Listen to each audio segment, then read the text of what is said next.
একদিন বিকেলে যখন আকাশে রোদ ঝলমল করছিল, মোহন তার উঠোনে তার খাটের ওপর বিষণ্ণভাবে বসেছিল। তার মুখ হতাশায় ভরে গিয়েছিল, যেন সমস্ত আশা নিভে গেছে। কাছাকাছি কাজল হতাশভাবে এগিয়ে যাচ্ছিল, কিন্তু তার দৃষ্টি মোহনের দিকেই স্থির ছিল। বাতাস গরম ছিল আর উঠোন নীরব ছিল। তখন তার স্ত্রী বলে, তুমি এত চিন্তিত কেন? ঈশ্বর সব কিছু ঠিক করে দেবে। ও কাজল, ঈশ্বর কবে সব কিছু ঠিক করে দেবেন? শ্যামলাল প্রতিদিন আমার দরজায় এসে একটি দৃশ্য তৈরি করে। সে বলে, জমি বন্ধক দাও, না হলে সে সব কিছু নিয়ে যাবে। আমাদের শামু দিনরাত মাঠে কঠোর পরিশ্রম করে এবার ফসল ভালো হবে। আমরা শ্যামলালের সব ঋণ শোধ করে দেব। আরে কাজল, ফসল যদি আমাদের ঋণ শোধ করতে পারত, তাহলে গ্রামের প্রতিটি কৃষক কাজে খুশি হতো। কিন্তু কটা কৃষক খুশিতে বসবাস করছে? ঠিক তখনই দূর থেকে ভারী পদধ্বনি প্রতিধ্বনিত হল। মোহন চোখচোখে ভয়ে কাতর হয়ে দাঁড়িয়ে পড়ে। তখনই হাজির হলেন শ্যামলাল। মুখে গর্বিত হাসি, চোখে লোভের ঝলক। তার কণ্ঠস্বর উঠোনের নীরবতা ভেঙে দিল। এই মোহন, তুমি কোথায় কোথায় লুকিয়ে থাকছো? দেখা পাওয়া যাচ্ছে না। মালিক, আমি আপনাকে প্রণাম জানাই। ভুলে যাও প্রণাম, আমার টাকা কোথায়? আমি তোমাকে অনেক দিন ধরে বলছি, আমার টাকা ফেরত দাও, না হলে জমিটা আমার কাছে বন্ধক দাও। আমাকে আরও একটু সময় দাও মালিক। এই বছর খরার কারণে ফসল নষ্ট হয়ে গেছে। আমি পরবর্তী ফসলে আপনার সব কিছু শোধ করে দেব। পরের ফসল, আমি এসব শুনতে শুনতে ক্লান্ত হয়ে গেছি। শোনো, যদি তুমি আগামী মাসের মধ্যে আমাকে যদি টাকা না দাও, তাহলে আমি তোমার জমি দখল করে নেব। গ্রাম চত্বর থেকে ফিরে আসা কিছু গ্রামবাসী দৃশ্যটি দেখার জন্য কাছেই থামল। শ্যামু লজ্জায় মাথা নিচু করে দাঁড়িয়ে রইল। ঠিক তখনই গোপাল ঘরের ভেতর থেকেই বেরিয়ে এলো। লম্বা চওড়া শক্ত কাঁধের এক যুবক। তার কপাল মাঠের ঘামে ঝলমাল করছিল। তার চোখ দৃঢ় প্রতিজ্ঞ, মুখ সাহসে ঝলমাল করছিল। শ্যামলাল কাকা, তুমি আমাদেরকে এত বকবক করছো কেন? আমাদের জমি বিক্রি হবে না, এটা নিশ্চিত। এই ছেলে, তোমার সাহস তো অনেক। তোমার বাবা ঋণে ডুবে আছেন আর তুমি আমার সাথে তর্ক করছো? আমি আদালত থেকে আদেশ নেব, তারপর দেখব কিভাবে সেই জমিটি বাঁচাও। যতদিন আমি বেঁচে থাকব, তুমি 1 ইঞ্চিও জমি পাবে না। আমি শরীর থেকে ঘাম আর রক্তপাত ছড়াবো, কিন্তু জমিটি ছেড়ে দেব না। রাধার চোখে জল এসে গেল। মোহন মাথা নিচু করে চুপচাপ দাঁড়িয়ে রইল। শ্যামলাল একবার এদিক আর একবার ওদিক হাসি দিয়ে গোপালের দিকে তাকালো আর বলল, ঠিক আছে ছেলে, আমি তোমার সাহস দেখব। যদি তুমি আমার 1 মাসের মধ্যে ঋণ পরিশোধ না করো, তাহলে জমিটি আমার করে নেব। এই বলে শ্যামলাল হাসতে হাসতে চলে গেল। মোহনের বাড়ি পুরো শান্ত হয়ে গেল, যেন বাতাসও বইছে না। বাতাস পুরো একেবারে থেমে গেল। তখন তার মা বলে, বাবা গোপাল, তুমি এত সাহস দেখাও কেন? আমরা যদি টাকা না ফেরত দিতে পারি তাহলে কি হবে? তোমার বাবা ইতিমধ্যেই ভেঙে পড়েছেন। ঋণের বোঝা অনেক, তার মধ্যে শ্যামলালের সাথে তুমি তর্ক করেছো। চিন্তা করো না মা, জমি আমাদের ইজ্জত, কেউ এটা কেড়ে নিতে পারবে না। আমি দিন-রাত কঠোর পরিশ্রম করব, কিন্তু জমি কাউকে কেড়ে নিতে দেব না। বাবা গোপাল, শপথ করো না। জীবন আমাদের নিষ্ঠুর। আজ জমি সবুজ, কিন্তু আগামীকাল ধ্বংস হয়ে যেতে পারে। বাবা, আমি জানি তুমি তোমার কঠোর পরিশ্রম দিয়ে এই জমিটি তৈরি করেছ, কিন্তু আমি কি করতে পারি? বাবা, আমার যত কঠোর পরিশ্রম করতে হয় না কেন, কিন্তু আমি কাউরো সামনে তোমার মাথা নত হতে দেব না। যতই সমস্যা আসুক না কেন, সেই সমস্যা যেইভাবে হোক সমাধান করার চেষ্টা করব। দেখো, আমাদের ছেলের কত সাহস আছে। এই সাহসই তার পরিবর্তন করবে। ঈশ্বর আমাদের পথ অবশ্যই দেখাবে। আরে বন্ধুরা, কি করছেন আপনারা? পরের পার্ট দেখার জন্য চ্যানেলটিকে তাড়াতাড়ি করে সাবস্ক্রাইব করুন এবং ভিডিওটি ভালো লাগলে ভিডিওটি লাইক করুন। এবং এতক্ষণ ভিডিওটি কেমন লাগলো কমেন্ট করে তাড়াতাড়ি জানাও। সেই রাতে গোপাল উঠোনের খাটের ওপর ঘুমিয়ে উল্টাপাল্টা করছিল। শ্যামলালের কথাগুলো তার কানে প্রতিধ্বনিত হচ্ছিল, আমি আদালতের আদেশ নিয়ে আসব। সে তারা ভরা আকাশের দিকে তাকালো। শ্যামলাল, আমি তোমাকে দেখাবো পরিশ্রম কি। এই জমি আমার মা, কেউ এটা কেড়ে নিতে পারবে না। পরের দিন সূর্যোদয়ের আগে গোপাল তার লাঙল এবং বলদ নিয়ে মাঠের দিকে রওনা দিল। মাঠের ঢালে শিশিরের ফোঁটা চকচক করছিল। সে বলদগুলোকে বেঁধে লাঙল চালাতে শুরু করল। তার কপাল থেকে ঘাম ঝরছিল, কিন্তু তার মুখ দৃঢ়তার সাথে জ্বলজ্বল করছিল। আমার শরীর থেকে যতই ঘাম রক্ত ঝরুক না কেন, কিন্তু আমি বাবার মাথা নত হতে দেব না। কিছুক্ষণ পরে দুই গ্রামবাসী গ্রামের চত্বরে যাওয়ার পথে গোপালকে দেখে থামল। দেখো, মোহনের ছেলে একাই জমি চাষ করছে। সে মনে করে কঠোর পরিশ্রম করে তার ঋণ পরিশোধ করা যাবে। সে তরুণ এবং প্রাণশক্তিতে ভরপুর। সে কয়েকদিন চাষ করবে, তারপর সে হাল ছেড়ে দেবে। গোপাল তাদের কথা শুনল, কিন্তু সে চুপচাপ চাষ করতে থাকল। তার চোখে জল এসে গেল, কিন্তু সেই জলগুলো ঘামের সাথে মাটিতে মিশিয়ে দিল। দুপুর নাগাদ রোদ জ্বলছিল। বলদগুলো হাঁপাতে শুরু করল। গোপাল তাদের গাছের কাছে নিয়ে গেল এবং গাছের তলায় বসল। ঠিক তখনই তার বন্ধু মিঠুন এসে হাজির হল। এই গোপাল, তুমি পাগল হয়ে গেছো?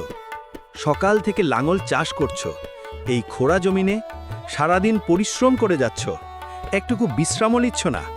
কি হবে এটা জমিনে? আরে ভাই, এখন বিশ্রামের সময় নয়। জমি আমাদের সবকিছু। যতদিন এটা থাকবে, বাবার সম্মান অলঙ্ঘন হবে, কিন্তু আমি সেটা হতে দেব না। আমার যতই পরিশ্রম করতে হয় না কেন, আমি বাবার মাথা নত হতে দেব না। তোমার একগুয়েমি তোমাকে ধ্বংস করবে। শ্যামলাল কোনো সাধারণ মহাজন নন, অনেক বিশিষ্ট ব্যক্তি তার ফাঁদে পড়েছে। তারা হয়তো ফাঁদে পড়েছেন, কিন্তু আমি ফাঁদে পড়ব না। এই জমি আমার সবকিছু। একদিন সবকিছু ঠিক হয়ে যাবে এবং একদিন আমার সকল ঋণ শোধ হয়ে যাবে। সন্ধ্যাবেলায় গোপাল কাদা আর ঘামি ভেজা শরীর নিয়ে বাড়ি ফিরে এলো। গোপালের মা দরজায় দাঁড়িয়েছিল। তখন তার মা বললেন, আরে বাবা, সারাদিন রোদে কাজ করতে করতে সারা শরীর পুড়ে গেছে। সারাদিন খাবার না খেয়ে আছো, শরীরটা পুরো বদলে গেছে তোমার। মা, পেটের ক্ষুধা তো মিটিয়ে নেব, কিন্তু হৃদয়ের আগুন তখনই নিভবে যখন ফসল ভালো হবে। বাবা, এমন ঝুঁকি নিও না। আমার যেন অনেক ভয় হচ্ছে। তোমার কিছু হয়ে না যায় তাই নিয়ে আমার অনেক ভয় লাগছে। ও মা, আমার কিছুই হবে না। যদিও আমি পড়ে যাই, তাহলে মাঠের বাঁধের ওপর পড়ে যাব, কিন্তু হাল ছাড়ব না। এভাবেই অনেক দিন কেটে গেল। গ্রামবাসীরা গোপালকে মাঠে পরিশ্রম করতে দেখেছিল। কেউ হেসেছিল, কেউ করুণা করেছিল। একদিন শ্যামলাল মাঠে এলো আর বলল, ও গোপাল, তুমি তো সত্যিই খুব চেষ্টা করছো। তোমার কি মনে হয় এই মাটি তোমার প্রতিদান দেবে? কিন্তু শোনো গোপাল, তোমার সুদ বাড়ছে। ফসল হলেও অর্ধেক আমার কাছে আসবে। ও শিমলাল কাকা, টাকা তোমার, কিন্তু পরিশ্রম আমার, জমি আমার। যতদিন আমি বেঁচে আছি, এই জমি কেউ কেড়ে নিতে পারবে না। দেখব ছেলে, 1 মাসের পরে তোমার জমিনে আমার লাঙ্গল চলবে। শ্যামলাল সেখান থেকে চলে গেল এবং গোপাল আবার লাঙল ধরল। সেই রাতে মোহন ঘাটে বসেছিল। কাজল কাছেই কাঁদছিল। আমি অনেক ভয় পাচ্ছি। আমাদের ছেলে পাগল হয়ে গেছে। জমি কি তার ভরসা পূরণ করবে, নাকি ফাঁদে ফেলবে? কাজল, গোপালের চোখে আগুন জ্বলছে। হয়তো ঈশ্বর নিজের হাতেই কোনো অলৌকিক কিছু ঘটাবেন। বাবা, আমি আমার হাল ছাড়ব না। শ্যামলাল তোমাকে অপমান করেছে, আমি তার হাসি মাটিতে মিশিয়ে দেব।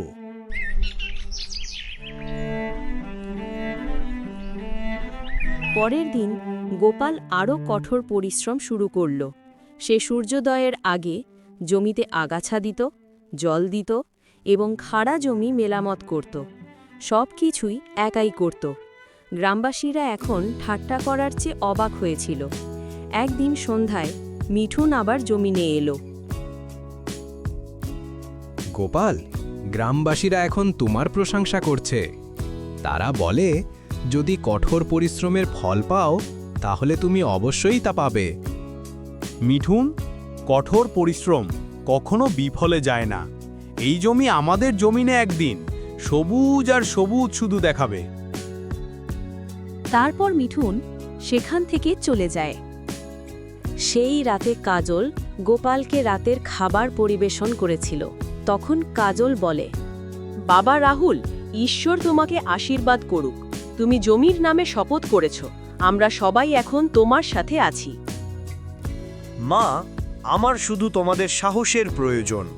এই জমিটি সমৃদ্ধ হবে এবং বাবার মাথা উঁচু করে থাকবে। মোহন কাছে বসে শুনছিল, তার হৃদয়ে আশার আলো জ্বলে উঠল। একদিন গ্রামের চত্বরে একটি পঞ্চায়েত অনুষ্ঠিত হল। শ্যামলাল গ্রামপ্রধানকে বললেন, মোহনের ঋণ চরমে পৌঁছেছে। হয় আমাকে টাকা দাও, না হয় জমিটা আমার কাছে বন্ধক করো। মোহন মাথা নিচু করে দাঁড়িয়ে রইল। সেই লজ্জায় মোহন মাথা উঁচু করতে পারে না। জমিটা আমাদের। যতদিন আমি বেঁচে আছি কেউ আমার জমি কেড়ে নিতে পারবে না। ওই ছেলে, তুমি খুব সাহসী আচরণ করছো। তুমি বলছো নিজেকে বিক্রি করে দেবে, কিন্তু জমিটা ছেড়ে দেবে না। হ্যাঁ, আমি নিজেকে বিক্রি করব, কিন্তু জমিটা আমি তোমাকে দেব না। সে আমার মা। গ্রামের চত্বরে নীরবতা নেমে এলো। সবাই অবাক হয়ে গোপালের দিকে তাকিয়ে রইল। সেই রাতে গোপাল অনেকক্ষণ ধরে মাঠে বসে রইল। চাঁদের আলোয় লাঙলের দিকে বিড়বিড় করে বলল, সবাই হাসছে, কিন্তু একদিন এই লোকেরাই আমার কঠোর পরিশ্রমকে সালাম জানাবে।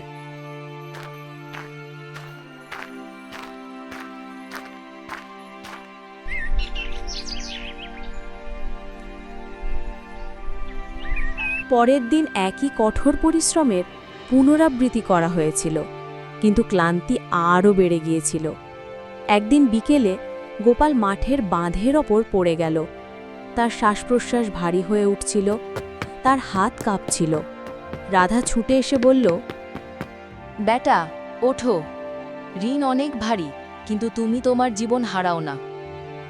মা, আমি হাল ছাড়ব না। যদি আমি পড়ে যাই তাহলে মাঠেই পড়ে যাব। তারা দুজন সেখান থেকে চলে গেল। গ্রামে খবর ছড়িয়ে পড়তে লাগল। কেউ কেউ হেসে উঠল, কেউ কেউ গোপালের পক্ষে দাঁড়াল। একদিন সন্ধ্যায় আবার পঞ্চায়েত বসল। প্রধানজি, আপনি সিদ্ধান্ত নিন।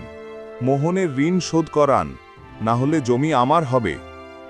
শ্যামলাল কাকা, আমি জমি চাষ করব।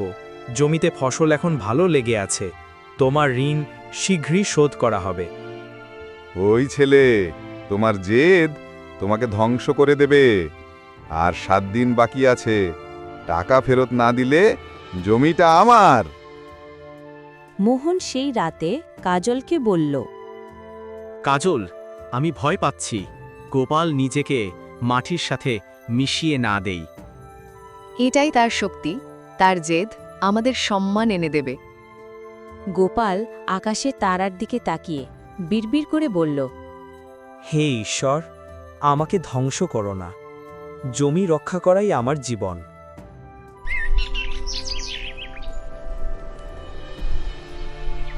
পরের দিন গোপাল মাঠে দাঁড়িয়ে সবুজের প্রশংসা করছিল। গমের শীষ বাতাসে ডলছিল। ধরতি মা, তুমি আমাদের কঠোর পরিশ্রমের ফল দেখিয়েছ। এখন এই ফসল আমাদের সম্মান রক্ষা করবে। গোপাল, তোমার ক্ষেতের রং বদলে গেছে। গ্রামবাসীরা এখন তোমার প্রশংসা করছে। মিঠুন, এটা আমার পরিশ্রমের রং ভাই। বাবা গোপাল, তোমার কঠোর পরিশ্রম আমাদের আশা দিয়েছে। বাবা, এ জমি তোমার জীবন। কেউ এটা আমাদের কাছ থেকে কেড়ে নিতে পারবে না। ফসল কাটা শুরু হয়েছে। গ্রামের কিছু যুবক গোপালের সাহায্যে এগিয়ে এলো। ভাই গোপাল, শ্যামলাল আর কিছুই করতে পারবে না। আরে ভাই মিঠুন, বাজারে আমাদের এখনো দাম পেতে রয়েছে, তবেই আমরা আমাদের ঋণ পরিশোধ করতে পারবো। ফসল কাটার পর গোপাল গমের বস্তাগুলি বাজারে নিয়ে গেল। বণিক গমের দিকে তাকালো আর বলল, এই রকম গম এবার কোথাও নেই, আমরা খুব ভালো দাম পাব। সব বস্তা বিক্রি হয়ে গেল। বণিক গোপালকে এক বান্ডেল টাকার দিল। গোপালের চোখ ভিজে উঠল। হে ঈশ্বর, এখন বাবার মাথা উঁচু করে থাকবে, আর বাবার আমি মাথা নিচু হতে দেব না। সেই দিন সন্ধ্যায় গ্রামের চত্বরে একটি পঞ্চায়েত অনুষ্ঠিত হয়েছিল। প্রধানজি, মোহনের টাকা দেবার সময়সীমা শেষ হয়ে গেছে, এখন জমিটি আমার দিতে বলুন। শ্যামলাল কাকা, এই নিন আপনার প্রতিটি পয়সা। এখানে আপনার পুরো ঋণ শোধ করা হলো। এখন বলুন, জমিটি কার? শ্যামলাল দাঁড়িয়ে রইল। জনতার ওপর নীরবতা নেমে এলো। শ্যামলালের মুখ ফ্যাকসে হয়ে গেল। ঠিক আছে, ঋণ শোধ হয়ে গেছে, তোমার জমি তোমার কাছেই থাক। গোপাল, তুমি প্রমাণ করেছ যে কঠোর পরিশ্রমের চেয়ে বড় শক্তি আর কিছু নেই। এটা শুধু আমি আমার মাতৃভূমির জন্য এবং বাবার সম্মানের জন্য এটা করেছি। কঠোর পরিশ্রম এবং নিষ্ঠার সাথে যে কোনো চ্যালেঞ্জকে জয় করা সম্ভব। তো বন্ধুরা, এই গল্পটি আপনাদের কেমন লাগলো কমেন্ট করে অবশ্যই জানাবে, এবং ভিডিওটি যদি ভালো লেগে থাকে ভিডিওতে লাইক করে রাখবেন। আর যদি এইরকম আরও অনুপ্রেরণাদায়ক গল্প পেতে চাও তাহলে আমাদের চ্যানেলটিকে সাবস্ক্রাইব করে রাখুন। ধন্যবাদ।